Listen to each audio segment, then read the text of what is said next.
cara perdeu o relógio. Só que ele não quis procurar, não quis saber. Sabe por quê? Ele achou que era perda de tempo. Nossa, que bosta! Fala pessoal, tudo bem? Eu sou o professor Luciano Kenji e você está no Cinegel. Você gosta de filmes de investigação? Você tem às vezes a impressão, aquela sensação assim de, poxa, tempo é dinheiro. Mas eu tô achando que eu tô com pouco tempo, pouco dinheiro, parece que eu não curto nada, a gente só trabalha. E se eu te falasse que o filme de hoje vai colocar essa reflexão, essa discussão pra gente pensar um pouco, né, sobre esse nosso convívio, as desigualdades da nossa sociedade e ainda vai fazer um gancho pra gente discutir uma série de características sobre o nosso cotidiano geral, de assistir um programa ao vivo em outro lugar, fazer transações econômicas, perceber que o horário é diferente em cada lugar do globo. Aí, para conferir, eu te convido a vir agora embarcar comigo. Bora lá!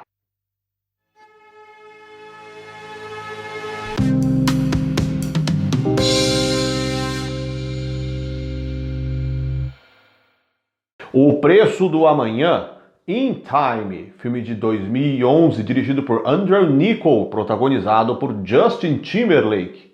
O filme se passa num futuro onde o manuseio do código genético humano é eficaz e realizado com naturalidade, sendo que todos os seres humanos envelhecem até os 25 anos, mantendo a aparência e a saúde jovial.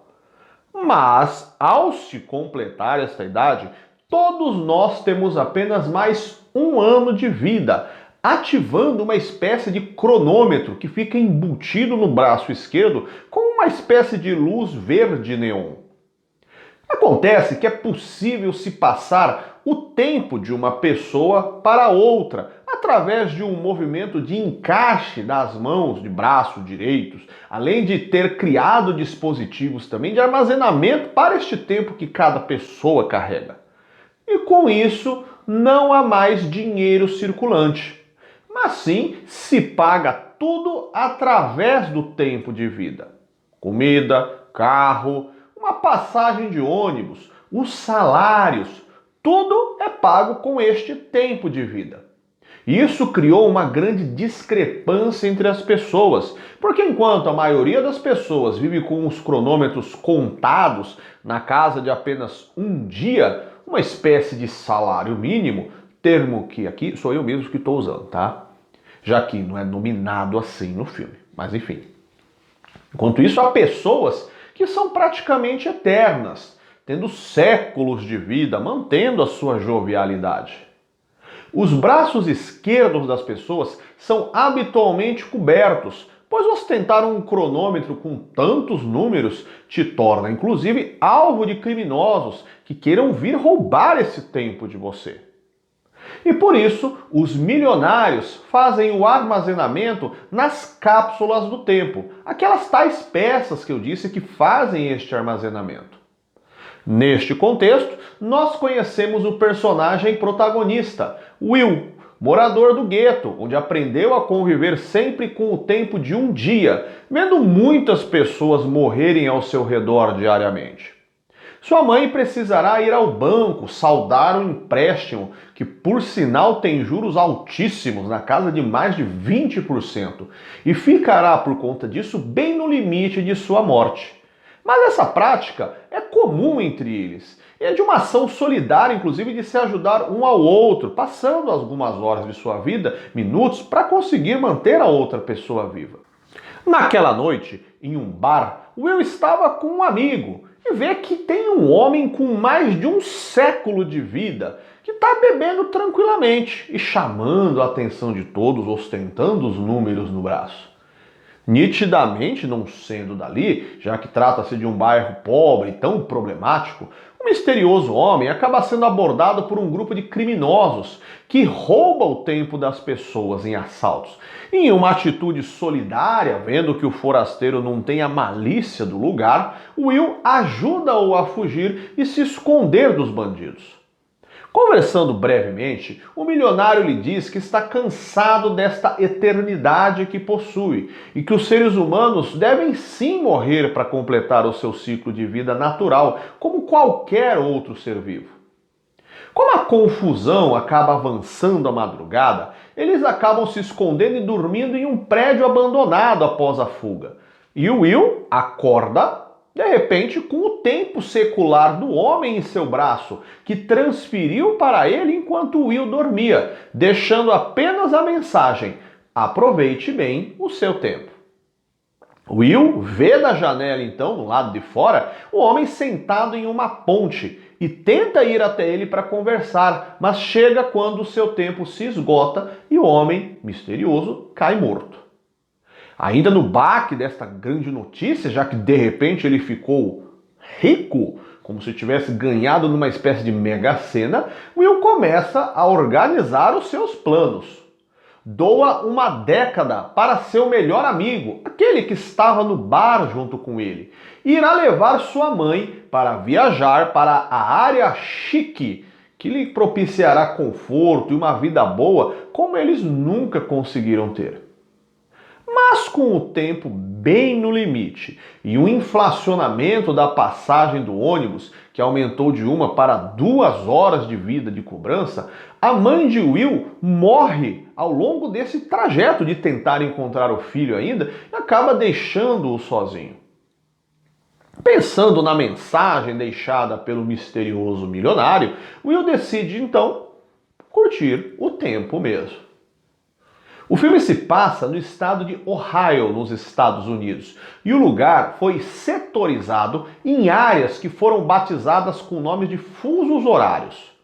Will vive no fuso 12 e decide ir até Nova Greenwich, o fuso 0, setor aonde a população mais rica fica, a área mais nobre de todo o estado. Esse era o lugar que, a princípio, ele planejava levar a sua mãe para realizar a viagem dos seus sonhos. Agora, irá com o amargor e o desprezo por conhecer as pessoas que desfrutam de eternidade através da exploração do seu próprio povo, da sua galera ali da parte pobre. Mas ir de carro até lá é muito caro, tendo uma série de pedágios que cobram pela sua passagem ao transitar de um fuso para outro. Cobranças que são de 2 meses. Ou seja, as pessoas do fuso 12, de onde Will vem, jamais conseguirão sair de lá, pois elas vivem com reservas de salários de 1 dia. Imagine então o que sai do fuso 12 para chegar na Nova Greenwich no 0, pagando com tempo que jamais ele vai conseguir acumular. E para apimentar a história, como estamos falando de um futuro, o que mais tem por aí são câmeras. E a polícia identificou o corpo do milionário morto. E é possível ver nas câmeras que o Will, um pobre coitado lá do fuso 12, estava ali próximo na hora onde ele cai morto da ponte. Ou seja, a polícia constata que Will assaltou o seu tempo de vida até levá-lo à morte. Então Will começa a ser perseguido pela polícia e já imaginamos que a história de que ele foi contemplado por uma doação de um milionário que queria morrer, óbvio que não vai convencer ninguém. O filme poderia nos abrir a discussão sobre a metáfora, sobre como nós monetarizamos o nosso cotidiano e acaba se tornando literal a ideia de que dinheiro realmente é uma questão de poder viver no sistema capitalista. Além das várias metáforas que o filme utiliza sobre desigualdade e exploração. Porém, nós vamos aproveitar outra metáfora do filme para expandirmos o seu conceito geográfico. O fuso horário.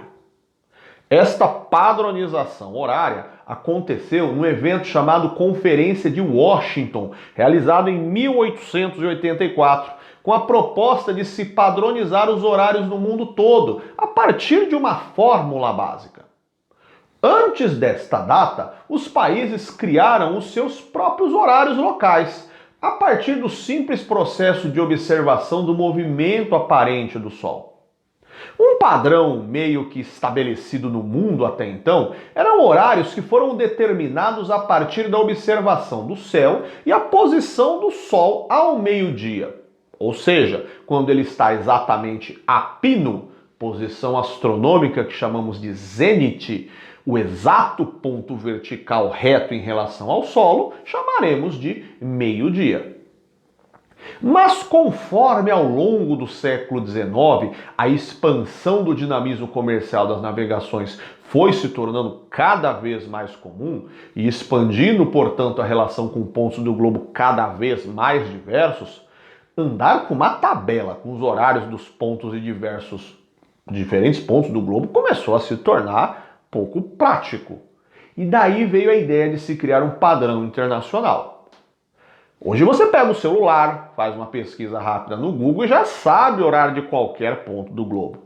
Mas essa praticidade que você vivencia hoje foi criada a partir de um raciocínio matemático. A Terra foi dividida em linhas imaginárias verticais chamadas meridianos. Estes meridianos são linhas utilizadas também para se definir coordenadas geográficas, ou seja, identificação de um ponto a partir da combinação de latitudes e longitudes. Este assunto para uma outra aula, um outro vídeo. Longitudes são os números dos meridianos, que são, num total, 360. Padrão estipulado na matemática para se medir formas esféricas. As linhas meridianas ligam os polos norte ao sul, parecendo então como se eu tivesse fatiado a Terra em vários gomos, como se fosse uma tangerina, uma mexerica, uma bergamota. Bom, depende de onde você está assistindo, enfim, você entendeu. São ao todo 360 gomos de mexerica, ou 360 linhas que fatiam a Terra, padronizando ela nestas linhas imaginárias. A linha central da contagem dos meridianos é o meridiano de Greenwich, nome de uma pequena cidade próxima a Londres, onde há um observatório astronômico. E justamente ele é o motivo para se batizar com o seu nome da cidade, a linha. Se eu pegar a luneta, que está voltada para o céu, e ao invés de deixá-la para o alto, direcioná-la para frente, eu enxergo um dos cartões postais da cidade de Londres, a capital inglesa, o Big Ben, o relógio às margens do rio Tâmisa. Aí se batizou a linha zero como Greenwich, porque Greenwich é o lugar onde você vê a hora, onde você enxerga o relógio, e é feito o trocadilho de que será a linha meridiana base para se definir os fusos horários. Ah, agora eu entendi! Agora eu saquei! Bom, sabendo disso, vamos pensar um passo 2. Uma conta matemática simples. A gente tem 360 linhas meridianas ao todo. Um dia tem 24 horas. Se eu dividir 360 por 24, eu vou chegar no resultado 15. Isso significa que a cada 15 linhas de meridiano muda uma hora. Ou seja, a cada intervalo de 15 linhas imaginárias verticais, todo mundo ali vai ter o mesmo horário, independente de estar no hemisfério norte ou sul. E os horários são definidos a partir do meridiano de Greenwich. Isso porque ele, inclusive, vai ser batizado de fuso zero. Com isso, a leste, ao seu lado direito, nós pegamos mais 15 linhas de meridianos e vamos chamar este de fuso mais 1. Vamos pegar mais 15, chamamos de mais 2. Mais 15, vai virar um mais 3 e por aí vai. Para o oeste é a mesma coisa, eu vou pegar 15 linhas meridianas e vou chamar aqui de fuso menos 1. Mais 15 linhas, fuso menos 2. Mais 15 linhas, fuso menos 3. Estes números com mais e menos indicam horas em relação ao meridiano de Greenwich. Ou seja, Brasília, capital do Brasil, está no fuso menos 3. Isso significa que está 3 horas atrás de atraso em relação ao meridiano central de Greenwich. Então, quando são 9 horas da manhã em Brasília, em Londres, que está no fuso zero, será meio-dia, serão 12 horas. Você pode reparar que as horas a leste sempre são a mais e as horas para oeste sempre são a menos. Isso acontece porque a Terra gira em torno do seu próprio eixo, o chamado movimento de rotação, em sentido oeste-leste. Você já reparou no dia 31 de dezembro, quando você está ali se organizando para celebrar o Ano Novo, lá no almoço você está ligando o noticiário e você vai ver que Austrália, Japão, China, eles já estão celebrando o Ano Novo, eles já estão no ano seguinte. Isso porque o dia sempre começa na parte mais a leste, já que eles estão mais a leste do Greenwich. Sempre o dia começará nesta parte do mapa. Inclusive, se você quiser expandir a questão da rotação da Terra, fica aqui a dica de um link para um vídeo aqui do canal, usando o filme Feitiço do Tempo para descrever este movimento da Terra. Clica lá depois, dá uma conferidinha. Talvez você tenha se incomodado ao ver o mapa dos fusos horários, porque eu falei, a cada 15 graus você vai mudar uma hora. Mas você percebeu que a regra não é seguida à risca desse jeito, né?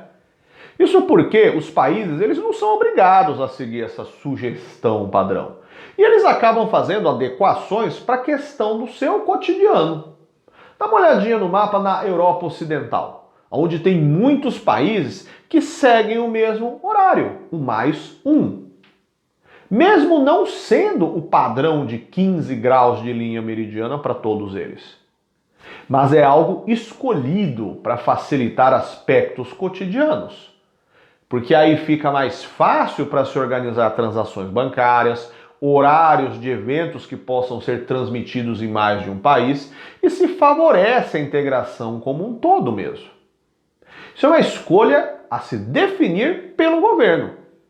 Repara no mapa de novo também que tem alguns lugares que estão marcados com 13,5, 5,5, tipo ali no Irã e na Índia. Os governos optaram por, ao invés de seguir o padrão de 1 em 1 hora, fracionarem com essa meia hora, por acreditarem que esta aparentemente só meia hora faz diferença no período de irradiação solar. Tipo, eu quero que o Sol ao meio-dia esteja zênite com o chão. Só que para chegar nessa posição, eu acho que é melhor, a gente precisa de mais 30 minutinhos em relação ao horário que até então seria padronizado. Então, por exemplo, no Irã, fuso +3,5, quando é meio-dia em Londres, em Teherã, capital iraniana, são 15h30, são 13h30 da tarde. Tem essa meia hora que vai aparecer no meio da conta. Você achou complicado? Não é não. Agora, eu te diria que tem muito mais coisa para a gente falar sobre fuso horário. Só que para o vídeo não ficar extenso, eu já vou te fazer um convite. Se você estiver vendo este vídeo no lançamento, a gente vai, em breve, próximo vídeo, nós vamos lançar uma parte 2 sobre os fusos horários. Você está vendo depois do lançamento? Já saiu? Se já saiu, você clica aqui na descrição que vai ter um link lá para você dar assistidinha. Te espero lá, hein? Se o Will saiu do fuso 12 indo para a nova Greenwich, batizada de fuso zero, nessa metáfora que são locais então seccionados, aonde ele tem que atravessar todos eles para chegar na tal área de elite, pensa em quantas faixas ele atravessaria, no caso, deixando o seu tempo como pagamento, e entenda a inviabilidade de qualquer cidadão comum pobre atingir ali aquele ponto. E aí fica a mensagem da metáfora que o filme posta. Talvez não seja só uma questão do filme inviabilizar com esse pedágio de valores altos. Talvez realmente nós vivemos numa sociedade onde já está bem seccionado os espaços onde cada um vai conseguir conviver por conta do seu padrão financeiro. Você achou o filme interessante? Eu vou dizer um negócio para você. O filme é interessante. A história é mais interessante que o próprio filme, que ele vai... Enfim, você gostou? Deixe seu comentário aqui embaixo, vamos trocar ideia, ver se você gostou. Você já se inscreveu no canal? O canal tá crescendo, hein, meu? Ajuda o canal a crescer aí, passamos de 1.000 já. Eu vou deixar aqui então para você todos os links dos vídeos relacionados aqui embaixo. Te deixo o convite então para compartilhar com os seus amigos e a gente se vê no próximo vídeo. Até mais, tchau, tchau!